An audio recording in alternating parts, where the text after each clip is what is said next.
Hello. तो आज हम शुरू करते हैं मेंसुरेशन। मेंसुरेशन मतलब होता है क्षेत्र मिति। क्षेत्र मिति में दो चीज़ होता है, एक होता है आपका एरिया और दूसरा होता है आपका वॉल्यूम। एरिया मतलब क्षेत्रफल, वॉल्यूम मतलब आयतन। अगर मान लीजिए किसी, अब ये जो दोनों चीज़ आपको 3 डायमेंशनल 2 डायमेंशनल फिगर में ये सब मिलता है। क्षेत्रफल हमेशा होता है, एरिया हमेशा 2 डायमेंशनल फिगर में। 2 डायमेंशनल कहने का मतलब जिसमें लंबाई हो और चौड़ाई हो, ये आपका 2 डायमेंशनल कहलाता है। लेकिन जो वॉल्यूम होता है आपका 3 डायमेंशनल फिगर में आता है। और 3 डायमेंशनल कहने का मतलब लंबाई हो, चौड़ाई हो और ऊंचाई भी हो। तो जिसमें ये दोनों चीज़ हो, लंबाई और चौड़ाई हो, डायमेंशनल केवल ये दोनों चीज़ हो। लेकिन जिसमें तीनों चीज़ शामिल हो, लंबाई भी, चौड़ाई भी और ऊंचाई भी, ये आपका 3 डायमेंशनल कहलाता है। तो क्षेत्रफल आप बोल सकते हैं कि लंबाई और चौड़ाई के आधार पर कितना स्पेस लेता है। क्षेत्रफल उसको आप बोल सकते हैं जिसमें देख सकते हैं आपकी लंबाई और चौड़ाई के आधार पर कितना स्पेस लेता है। और आयतन होता है जिसमें लंबाई, चौड़ाई और ऊंचाई के आधार पर कितना स्पेस लेता है, वो आपका आयतन कहलाता है। क्लियर है। तो इसमें कुछ बहुत सारे फार्मूला है, थोड़ा सा याद रखना पड़ेगा। याद रखने के लिए हम बताएं कुछ फार्मूला जो है आपको बस ऐसा ही कंसेप्ट याद रखना है, आपको फार्मूला अपने आप बन जाएगा वो। जैसे हम आपसे बोलेंगे क्या कि किसी भी 3 डायमेंशनल फिगर की वॉल्यूम की अगर बात करें, कोई भी 3 डायमेंशनल फिगर हो और उसकी अगर आयतन की बात करें, वॉल्यूम मतलब आयतन की बात करें तो होता क्या है, area of base into height. Area of base into height मतलब क्या, आधार का क्षेत्रफल गुने ऊंचाई। कोई भी 3 डायमेंशनल त्रिविमीय आकृति हो, उसका जो आयतन होगा हमेशा, कैसा भी फिगर हो, उसका आयतन जो होता है आधार का क्षेत्रफल गुने ऊंचाई, area of base into height. और सतह 3 डायमेंशनल फिगर में बेस अगर n साइड का हो तो टोटल कितना सतह बनाता है, तो n+2।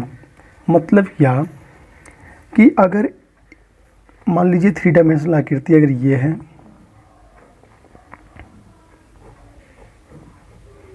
ये क्या है, तो क्यूब है।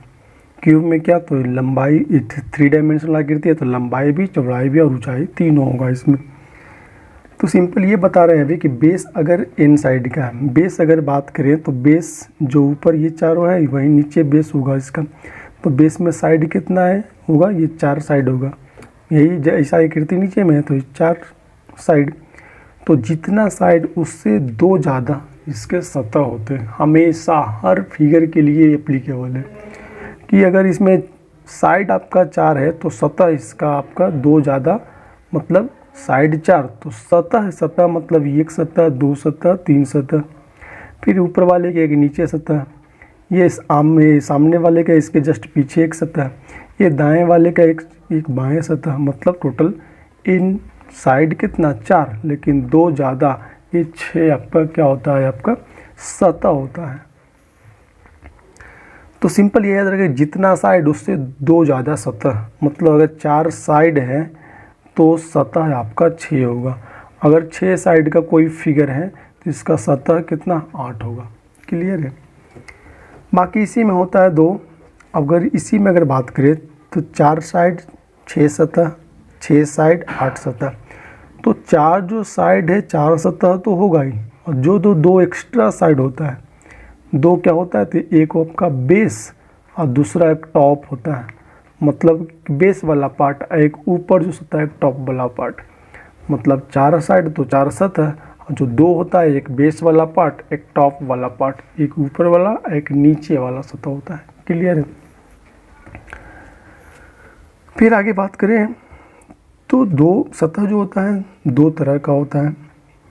एक सतह में भी एक होता है, क्या है, एक होता है आपका, दिख रहा है, हाँ, एक होता है आपका लिटरल सरफेस और एक दूसरा होता है आपका टोटल सरफेस। लिटरल, अगर आपको लिटरल सरफेस एरिया निकालना है, लिटरल सरफेस एरिया करने का मतलब होता है वर्ग पृष्ठीय एक होता है टोटल, टोटल मतलब संपूर्ण पृष्ठीय, वक्र भी होता है, कभी पार्श्व भी बोलता है। एक दूसरा जो टोटल है मतलब संपूर्ण पृष्ठीय क्षेत्रफल बोलता है। तो आपको सिंपल है, जब भी लेटरल पूछें तो आपको ध्यान क्या रखना है। अभी हम क्या बताएं, एक बताएं अभी क्या, आयतन बराबर होता है आधार का क्षेत्रफल गुणे ऊंचाई। लेकिन वही बोल दे पार्श्व पृष्ठीय या वक्र पृष्ठीय, तो आपको याद रखना ये है कि परिमाप मतलब आधार का परिमाप गुणे ऊंचाई, ये याद रखना है हमेशा, कैसा भी फिगर हो। बाकी आप जानिए कि जो मेंसुरेशन में बहुत सारे फार्मूला हैं, तो आप अगर 2-3 बात को अगर याद रखें तो बाकी सभी फार्मूला को आप कवर कर सकते हैं। तो पहला फार्मूला वॉल्यूम बराबर आधार का क्षेत्रफल गुणे ऊंचाई। दूसरा फार्मूला लेटरल का बताएं आधार का परिमाप गुणे ऊंचाई। और तीसरा जो संपूर्ण पृष्ठीय होता है, ये होता तो यही है, एक होता है आधार का परिमाप गुणे ऊंचाई, और इसमें एक जोड़ना होता है 2 गुणे एरिया ऑफ बेस, मतलब वही नीचे वाला बेस पार्ट है, टॉप वाला पार्ट, वो जोड़ना होता है। तो जिसका जितना आपका टॉप वाला सतह उतना ही आपका बेस वाला पार्ट, तो यही 2 इंटू एरिया ऑफ बेस होता है। क्लियर है। फिर इसी में अगर थोड़ा ये बात करें हम, थोड़ा सा इसमें फिगर की, तो मेंसुरेशन में एरिया बताएं, वॉल्यूम बताएं। अगर मान लीजिए कोई भी फिगर हो 3 डायमेंशनल, ये जो फिगर है आपका 3 डायमेंशनल की बात कर रहे हैं। अगर वॉल्यूम की बात करें तो कोई भी फिगर हो, वॉल्यूम आयतन आपका होता है area of base into height, आधार का क्षेत्रफल गुणे ऊंचाई। फिर इसी में क्यूबॉइड, अगर घनाभ की हम बात करें तो घनाभ का जो आयतन होता है, अब क्या बताएं आयतन, area of base into height. तो घनाभ, अगर कोई भी घनाभ अगर इस तरह से घनाभ है, ये घनाभ है, तो हम क्या बताएं आयतन के लिए, एरिया ऑफ बेस। तो बेस क्या, जो इस तरह से होता है वही नीचे। तो घनाभ में जो बेस होता है आपका आयत के आकार में होता है। तो हम क्या बताएं, सिंपल याद रखेंगे, आयतन बराबर area of base into height, मतलब आधार का क्षेत्रफल। आधार क्या है, आयत है, तो आयत का क्षेत्रफल क्या होता है, लंबाई गुने चौड़ाई। हम क्या बताएं, आधार का बेस गुने ऊंचाई, आधार का क्षेत्रफल गुने ऊंचाई। तो आधार का क्षेत्रफल क्या, तो आधार आपका आयत है, तो आयत का क्षेत्रफल लंबाई गुने चौड़ाई, और जो ऊंचाई मतलब गुना कर दें, ये आपका घनाभ का आयतन निकल गया। तो सिंपल हम क्या किए, area of base into height. उसी तरह क्यूब की अगर बात करें, क्यूब की आकृति आपका इस तरह होता है, क्यूब की आकृति होता है इस तरह से, क्यूब की आकृति, और ऊपर जो टॉप होता है आपका वर्ग के आकार में होता है। तो सिंपल याद रखेंगे, area of base into height, सब के लिए एप्लीकेबल यही चीज़ है। तो वर्ग एरिया ऑफ बेस, जो टॉप है वही आपका बेस है, तो एरिया क्या हो जाएगा, तो भुजा स्क्वायर, और इंटू हाइट। हाइट क्या है, तो आप जानते हैं कि घनाभ बोले या वर्ग बोले सभी भुजा बराबर होती है, तो इसका जो हाइट भी क्या होगा, हाइट मतलब एच, एच क्या है, तो ये सब भुजा बराबर, मतलब जो ए माने हम इसका वही इसका। तो आप जानते होंगे घनाभ का आयतन होता है भुजा क्यू, ए क्यू। क्लियर। उसी तरह सिलेंडर की बात करें, सिलेंडर अगर इस तरह से है, ये सिलेंडर है आपका सिलेंडर, तो बेलन का आयतन हम क्या बताएं, area of base into height. Area क्या है, बेस क्या है आपका सर्कल है, तो वर्ग का क्षेत्रफल क्या होता है, तो पाई आर स्क्वायर, और क्या बोले, ये तो आधार का क्षेत्रफल निकल गया, और गुने ऊंचाई। गुने ऊंचाई क्या मतलब, एच मतलब ऊंचाई, सब के लिए ही लागू है, area of base into height. Clear है। फिर हम बात करें लेटरल सरफेस एरिया की। अब ये थोड़ा सा इसको जान लेंगे आप, तो आपको बाकी सारे फार्मूला याद नहीं करने पर ध्यान रखेंगे इसको, तो फार्मूला को रटना नहीं पड़ेगा, अपने आप ये इंक्लूड रहेगा ये आप में। फिर दूसरी बात करें लेटरल सरफेस एरिया, पार्श्व पृष्ठीय बोले या फिर वक्र पृष्ठीय बोले, तो आपको सिंपल इसमें याद रखना है, बेस पेरीमीटर ऑफ बेस मतलब आधार का परिमाप गुणे ऊंचाई। अब इसमें अगर बोले क्यूबॉइड का, घनाभ का, पार्श्व पृष्ठीय, तो घनाभ का पार्श्व पृष्ठीय क्या होगा, घनाभ ये घनाभ है आपका, और निकालना है आपको क्या, पार्श्व पृष्ठीय क्षेत्रफल या फिर वक्र पृष्ठ जो भी होता है। तो पार्श्व पृष्ठीय क्या होगा, आधार का परिमाप, आधार क्या है आपका इसमें आयत, आयत का परिमाप क्या होता है 2 इंटू लंबाई प्लस चौड़ाई, और क्या आधार के परिमाप गुने ऊंचाई 2 into L plus B into H. Clear है। फिर इसी में अगर बाद में घन का बोले, क्यूब का वक्र पृष्ठ निकालना है या फिर पार्श्व पृष्ठ निकालना है, तो आधार का परिमाप, आधार क्या है आपका तो क्यूब है, आधार क्या होगा वर्ग का परिमाप तो 4 गुने 1 भुजा इंटू हाइट, तो हाइट भी कितना है तो a है। तो इसी को हम बोलते हैं क्यूब का पार्श्व पृष्ठीय, तो कितना होगा 4a², 4 गुने भुजा स्क्वायर। क्लियर है, या 4a² पढ़ते हैं। उसी तरह सिलेंडर की बात करें, बेलन की, तो बेलन में क्या होता है आधार का परिमाप, आधार क्या होता है आपका वृत्त होता है, वृत्त का परिधि क्या होता है 2πr, और गुना ऊंचाई, हाइट से गुना कर देंगे तो ये क्या निकल जाएगा लेटरल सरफेस एरिया।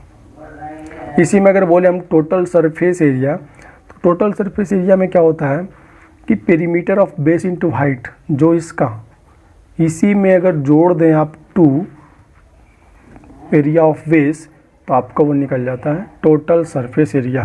क्लियर है यहाँ तक। तो बात करें 4 नंबर की। 4 नंबर ये एक लंबवृत्तीय शंकु के आधार को त्रिज्या को दुगुना कर दिया गया, आयतन उतना ही रखने के लिए शंकु की ऊंचाई हो जाएगी। शंकु की ऊंचाई पूछ रहा है, त्रिज्या को दुगुना, तो r बराबर 2 टाइम्स मतलब 2 गुना, आयतन उतना है तो आयतन बराबर रखनी है 1/3 पाई r स्क्वायर h। 1/3 पाई यहाँ पे कांस्टेंट मान है, r और h तो इन्वर्सली हो जाएगा यहाँ पे, अगर इसके अकॉर्डिंग काम करें तो डायरेक्टली, सॉरी ये कांस्टेंट, तो ये वॉल्यूम और ये क्या होगा डायरेक्टली वेरी होगा, लेकिन r और ये चाई जो होगा ये आपका इन्वर्सली काम करेगा। तो रेडियस स्क्वायर मतलब रेडियस 2 गुना, तो रेडियस स्क्वायर कितना होगा 4 गुना हो जाएगा, 4 टाइम्स। अब ये 4 टाइम्स, अब इन दोनों में से ये इन्वर्सली तो अगर रेडियस आपका बोला क्या आयतन उतना ही रखने के लिए, तो आयतन अब क्या है कि आपका वॉल्यूम कांस्टेंट है। अब ये कांस्टेंट इसको अगर ढकें ये कांस्टेंट, तो यह रेडियस और हाइट क्या हो जाएगा आपका इन्वर्सली वेरी करेगा। तो रेडियस अगर 4 गुना है तो हाइट कितना 1/4 गुना हो जाएगा। क्लियर है। 5, एक शंकु और एक बेलन के आधार की त्रिज्या वही है, दोनों का त्रिज्या, एक शंकु मतलब कोण, बेलन मतलब सिलेंडर। अब ये एक शंकु की त्रिज्या अगर और सिलेंडर की जो त्रिज्या है दोनों समान है, दोनों का मतलब रेडियस, इसका 6 इसका भी 6 है। फिर बोला ऊंचाई, ऊंचाई भी वही है, ऊंचाई अगर इसका 8 है तो इसका भी 8 है। तो फिर पूछा आपसे बेलन और शंकु के वक्र पृष्ठों का अनुपात क्या होगा, कर्व सरफेस एरिया। तो वक्र पृष्ठ क्षेत्रफल इसका कोण का होता है πr/l, और सिलेंडर का वक्र पृष्ठ 2πr/h। इसका वक्र पृष्ठ क्षेत्रफल मतलब पाई, r पता है 6, और यहाँ से हम l निकाल लिए, बाकी हम ट्रिपलेट बताएं तो कितना का 6 का 8 का 10 का, 6 और 8 है तो इसका जो l हो जाएगा कितना 10 हो जाएगा। तो जो l मतलब होता है तिरछी ऊंचाई, तिरछी ऊंचाई करने का मतलब वही हाइपोटेनस। तो हम बाकी इसको हम पाइथागोरस से भी निकाल सकते हैं। तो πr/l। फिर हम बात करें इसका सिलेंडर का, तो 2πr कितना 6, ऊंचाई कितना 8, यहाँ से काटे तो आया 5:8। लेकिन आपसे पूछा है आपसे बेलन और शंकु की, दिया था शंकु और बेलन का रिलेशन, लेकिन पूछ रहा है आपसे बेलन और शंकु की, तो इसी को उलट देंगे तो ये कितना 8:5। 6 नंबर में ये एक लंबवृत्त शंकु के आधार की त्रिज्या दुगुनी कर दी जाती है तो उसकी ऊंचाई स्थिर रहती है, तदनुसार इसकी शंकु का आयतन कितना हो जाएगा। तो कोण मतलब शंकु, त्रिज्या दुगुना किया तो r 2 टाइम्स, आयतन निकालना है तो आयतन शंकु का आयतन होता है 1/3 πr² h। 1/3 पाई कॉन्स्टेंट है, तो वॉल्यूम और रेडियस का स्क्वायर इंटू हाइट क्या होगा डायरेक्टली वेरी करेगा। रेडियस दुगुना है तो रेडियस स्क्वायर कितना होगा 4 गुना हो जाएगा। फिर बोला इसमें अगर ऊंचाई स्थिर रहती है, मतलब अगर इसको हम नेगलेक्ट करें, इन दोनों की अगर बात करें तो अगर हाइट बोला स्थिर रहना है तो ये कांस्टेंट अगर है तो ये इन दोनों क्या होगा, इन्वर्सली वेरी करेगा। तो रेडियस अगर 4 गुना तो वॉल्यूम कितना हो जाएगा, रेडियस अगर इधर वाला, हाँ सॉरी, वॉल्यूम और रेडियस का स्क्वायर इनटू हाइट, अगर इधर वाला हाइट अगर कांस्टेंट है तो ये दोनों क्या होगा, डायरेक्टली वेरी करेगा। आप ये जानते थे कि अगर a बराबर l इंटू बी कुछ इस तरह से रहे, ये वाला कांस्टेंट या ये वाला कांस्टेंट, तब तो ये दोनों डायरेक्टली, इन दोनों पार्ट में कोई एक कांस्टेंट डायरेक्टली, अगर इधर वाला एक कांस्टेंट है तो ये दोनों क्या होता है, इन्वर्सली होता है, जानती हैं आप। तो इसी में अगर हाइट कांस्टेंट है प्रोडक्ट वाला पार्ट, तो ये दोनों कांस्टेंट, ये दोनों डायरेक्टली वेरी करेगा। डायरेक्टली करने का मतलब अगर रेडियस अगर 4 गुना है तो वॉल्यूम भी इसका 4 गुना होगा। क्लियर है। फिर आगे हम देखें ये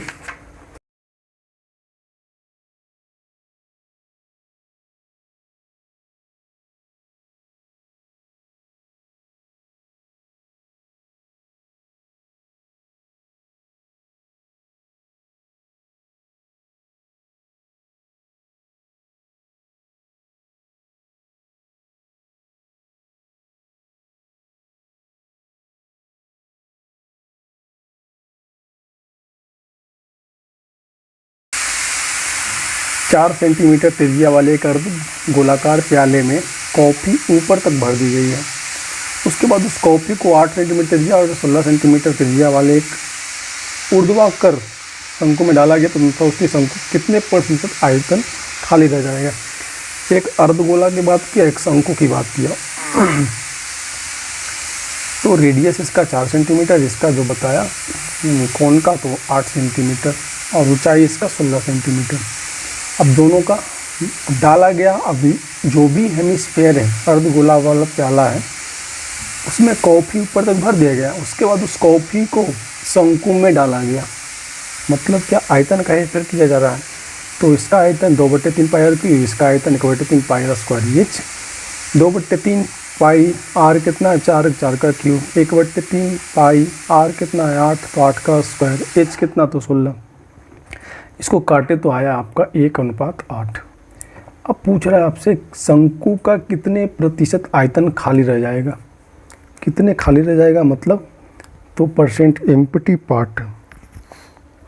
एम्प्टी पार्ट मतलब क्या, इसमें अर्धगोला का 1 है, कोन का 8 है, तो एक पार्ट अगर इसको कोन में डालें तो एक ही पार्ट भरेगा इसका, तो शेष कितना बचेगा, खाली वाला पार्ट।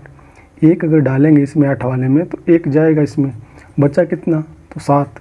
किस में किसका, तो टोटल का 8 कम में 7 पार्ट खाली है, 7/8 परसेंटेज में निकालना है, 100 से गुना कर लेंगे, यहाँ से आया 87.5%। फिर हम बात करते हैं 8 नंबर की। एक गोलक एवं अर्धगोलक का आयतन एक समान है, तदनुसार उसके वक्र पृष्ठीय के क्षेत्रफल का अनुपात क्या होगा। एक गोला, एक अर्धगोला, स्फीयर गोला, हेमिस्फीयर अर्धगोला, रेडियस दोनों का समान है, सॉरी बोला आयतन एक समान है। तो अगर रेडियस स्फीयर गोला बड़ा है तो मतलब बड़ा आर से डिनोट किए, ये छोटा हेमिस्फीयर इसका आधा होता है अर्धगोला, इसको छोटी आर से डिनोट किए हम केवल। तो इसका अगर आयतन की बात करें तो आयतन होता है 4/3 पाई आर क्यू, रेडियस कितना आर माने थे, त्रिज्या तो आर क्यू। इसका हेमिस्फीयर की बात करें 2/3 पाई, इसका रेडियस छोटी आर क्यू। तो यहाँ से 4 काटे तो आया कितना 1:2, आर क्यू अनुपात आर क्यू, तो आया कितना, ये आर क्यू के लिए इधर कुछ नहीं बचा तो कितना 1 कटा होगा, और इधर आर क्यू के लिए कितना बचा हुआ 2, तो 1:2। अब पूछा यहाँ से रेडियस निकाल, रेडियस मतलब एक बड़ी आर इसके लिए, एक छोटी आर इसके लिए निकालें तो 1:2 पावर 1/3। अब उसमें बोला उसके वक्र पृष्ठीय क्षेत्रफल का अनुपात क्या होगा, वक्र पृष्ठीय कर्व सरफेस एरिया। तो इसका curve surface area 4 pi R square और इसका होता है 2 pi R square. 4 pi R square मतलब 4 पाई आर स्क्वायर, यहाँ से काटे तो आया कितना, काट के आया 2 गुने। अब आर कितना पता है, तो आर पता है आपको 1, तो आर की जगह 1 रखें हम, छोटी आर की जगह 2 पावर 1/3 रखती हैं हम पर स्क्वायर। यहाँ से 2 पे पावर कितना 2 गुने, तो 2 पे पावर 1 हो जाएगा। अब यहाँ 2 पे पावर 1 गुने 1/3 गुने 2, तो ये कितना हो जाएगा 2/3। बाकी आप जानते हैं कि 1 पर पावर m पर पावर n तो होता है क्या, एक्स पावर m गुने n, तो 1/3 गुने 2 मतलब 2/3। अब अनुपात मतलब जानते हैं क्या, भाग होता है 2 पे पावर 1 बटे 2 पे पावर 2/3, एक्स पर पावर m भाग एक्स पावर n, तो एक्स पर पावर m माइनस n होता है। ये फॉर्मूला आप जानते होंगे। एक्स पर पावर m भाग एक्स पर पावर n, तो होता क्या, एक्स पर पावर m माइनस n। तो घटाएं तो कितना है, 2 घटाएं तो 3 का 3, तुम 2 1/3 आ जाएगा इसका 1, तो 2 पे पावर 1/3 अनुपात 1।